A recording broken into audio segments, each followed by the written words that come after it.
வேலைவாய்ப்பு இருந்தால் இளைஞர்கள் தவறான பாதைக்கு செல்ல மாட்டார்கள் எனவும் வேலைவாய்ப்பை உருவாக்கி தருவதே தனது நோக்கம் என தருமபுரி சட்டமன்ற தொகுதி பாமக வேட்பாளர் சௌமியா அன்புமணி தெரிவித்துள்ளார். சௌமியா அன்புமணி நல்லம்பள்ளி ஒன்றியத்திற்குட்பட்ட பகுதிகளில் தீவிர வாக்கு சேகரிப்பில் ஈடுபட்டார். பாளையம்புதூர் கிராமத்தில் அவருக்கு பெண்கள் கோலாட்டமாடி உற்சாக வரவேற்பளித்தனர். வீடு வீடாக சென்று ஆதரவு திரட்டிய சௌமியா அன்புமணி தருமபுரியில் சிப்காட் தொழிற்சாலைகள் மூலம் இளைஞர்களுக்கு தகுந்த வேலைவாய்ப்பை நிச்சயம் உருவாக்கி தருவேன் என உறுதியளித்தார். பிள்ளைகளுடைய வேலை வாய்ப்புக்காக தருமபுரி சிப்காட்ல நிறைய தொழிற்சாலைகளை அமைத்து அவங்களுக்கு ஒரு வேலை கொடுத்துட்டு அவங்க நல்லா இருப்பாங்கல்ல. வேலை இல்லாமல் இருக்கிறதுனால தான் நிறைய கெட்ட பழக்கங்கள்லாம் அவங்களுக்கு ஏற்படுது.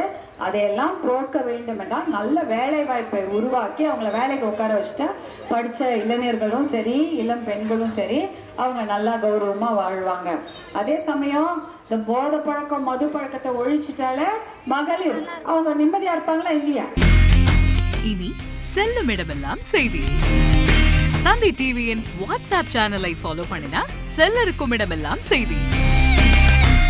இதோ QR கோட் இப்பவே ஸ்கேன் பண்ணுங்க, ஃபாலோ பண்ணுங்க.